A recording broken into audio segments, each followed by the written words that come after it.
So there I was, staring at my boyfriend's laptop, hands literally shaking, reading chat after chat with guys. Not just any chats, explicit chats, detailed chats about dates he'd been on while telling me he was visiting his mum. 1 year, I'd spent an entire year with the most perfect guy I'd ever met. Tall, handsome, the kind of man who actually cleaned the bathroom without being asked. And in Eastern Europe, that's basically a unicorn. But when I discovered he was living a completely different life, when I realized why everything felt too good to be true, yeah, some secrets don't stay hidden forever. Let me start from the beginning. I met Alex about 18 months ago at a friend's party, and honestly, he was everything I'd been looking for. 6'2", beautiful smile, the kind of guy who remembered what you said 3 weeks ago about your favorite coffee. Thoughtful, attentive, perfect. Yeah, should have been my first red flag. We started dating, and within a month, I was convinced I'd hit the jackpot. This man cooked me dinner, did his own laundry, cleaned the apartment without me even asking. Now, if you're from Eastern Europe, you know that's basically unheard of. Most guys I knew couldn't even find the dishwasher, let alone use it. But Alex, he'd have the whole place sparkling before I even got home. "I just like things clean," he'd say. "My mum taught me well." Oh, his mum. Let's talk about that for a second, because looking back, that should have been red flag number 2. Alex talked to his mother every single day, sometimes twice. Long phone calls where he'd disappear into the bedroom, and I could hear him talking in this soft voice like he was comforting her. "She's just going through a tough time," he'd explain. "Dad left years ago, and she depends on me." Sweet, right? Yeah, that's what I thought too. And then there were the weekend visits. Every 2 weeks, like clockwork, Alex would pack his overnight bag and head off to his mum's place 2 hours away. "She needs help with stuff around the house," he'd say. "I'll be back Sunday evening." And he always was, back on time, sometimes with leftovers his mum had sent in little containers. The perfect son, the perfect boyfriend. Too perfect. But here's the thing, 6 months in, I started noticing little things. Nothing huge, just off. Like he never wanted to stay at my place, always his apartment. And he was weirdly protective of his laptop, closed it the second I walked into the room. "Work stuff," he'd say. "Confidential, and our sex life." Let's just say it existed, but it felt performative, like he was checking boxes, going through motions. But hey, at least the bathroom was always clean, right? I told myself I was being paranoid, that I should just enjoy having such a great guy. But that feeling, that something wasn't quite right, it never went away. And then one Saturday afternoon, everything made sense. It was mid-November. Alex had left that morning for another visit to his mum's. "She is redecorating the living room," he'd said. "I'm helping her move furniture, sure." But about 2 hours after he left, I realized he'd forgotten his phone charger. The good one. The fast-charging one he always used. And I thought I'd be nice. I'd bring it to him. Surprise visit to meet his mom, finally. Yeah, I was an idiot. So I grabbed the charger and headed to his apartment to pick up a few other things he might need. I had a key. He'd given it to me months ago because we were so serious, so committed.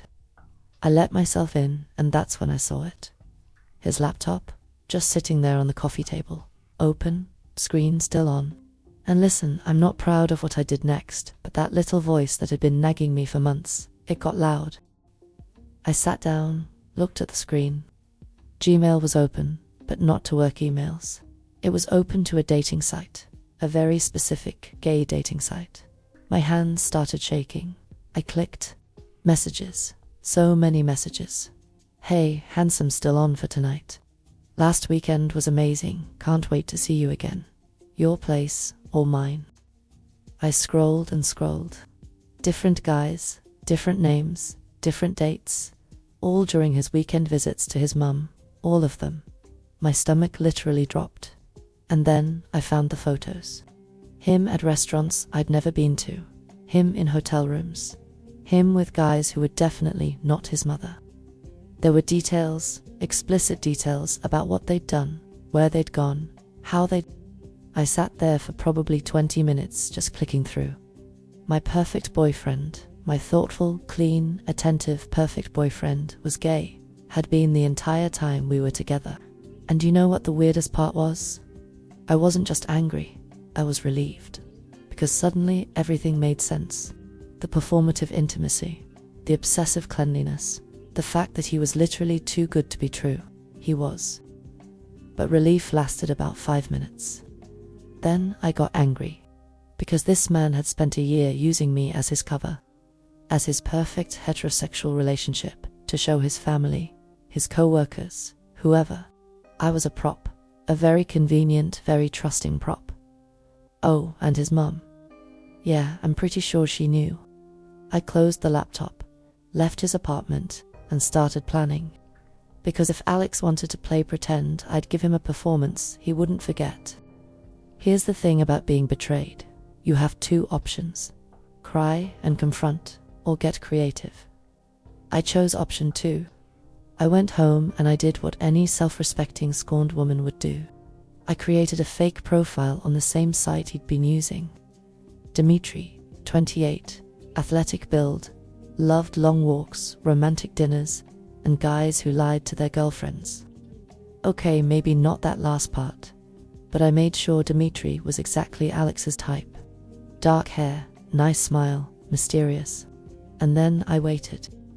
Sure enough, 2 days later, Alex sent Dimitri a message. Hey, you're cute. Want to grab coffee sometime? Oh, Alex, you have no idea what you just walked into. We chatted for about a week. I kept it flirty, but not too eager. Asked about him, pretended to be fascinated by his stories. And the whole time, I was still his girlfriend, still coming over, still pretending everything was normal. He had no idea. Honestly, the performance was exhausting, but kind of amazing. Finally, Dimitri suggested meeting up. How about Saturday evening? I know this nice hotel in the city. We could get to know each other better. Alex practically jumped at it. Saturday's perfect, he wrote.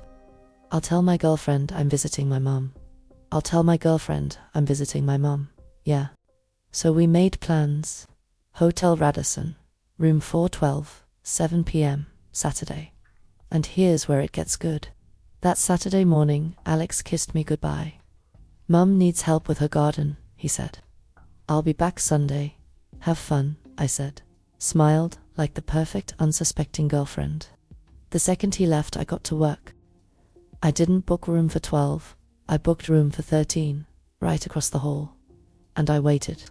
I checked in around 6 p.m., ordered room service. Set up my phone camera facing the door through the peephole. Yeah, I was committed. At 6:55 p.m. I heard the elevator. I looked through the peephole and there he was. Alex, freshly showered, nice shirt, clearly not dressed for moving furniture at Mom's. He walked to room 412, knocked, waited, knocked again.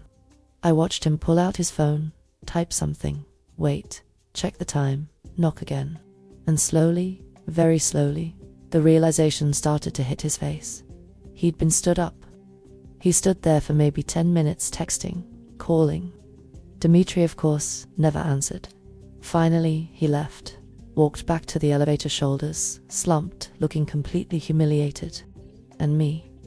I sat in room 413 eating overpriced hotel pasta, feeling absolutely triumphant. But I wasn't done yet, because the real confrontation that came on Sunday. Sunday evening, Alex came back to his apartment. I was already there waiting. Hey babe, he said, dropping his bag. How was your weekend? Interesting, I said. How was your mum's? Good, tiring. You know how it is. I nodded, pulled out my phone. Funny thing, I said. I was thinking about you yesterday, around 7 p.m., wondering what you were up to. He froze, just for a second. But I saw it. Just helping Mum, he said. Why? I turned my phone toward him. It was a screenshot of Dimitri's profile and our messages. His face went completely white. double quotes, he started. Save it, I said. I know everything. The sites, the dates, the guys, all of it. He just stood there, couldn't even look at me. Were you ever going to tell me? I asked. I couldn't, or wouldn't. Because using me as your cover was easier. He didn't answer. I grabbed my jacket. We're done, I said. And Alex, next time you want to live a lie, don't drag someone else into it. I left, never looked back. Last I heard, he moved to another city, probably closer to Mom and me. I'm doing great. Single, happy, and definitely more aware of red flags. Turns out when something seems too good to be true, it usually is. So yeah, that's how I dated the perfect man for a year, and he turned out to be gay. Look, I'm not angry that he's gay.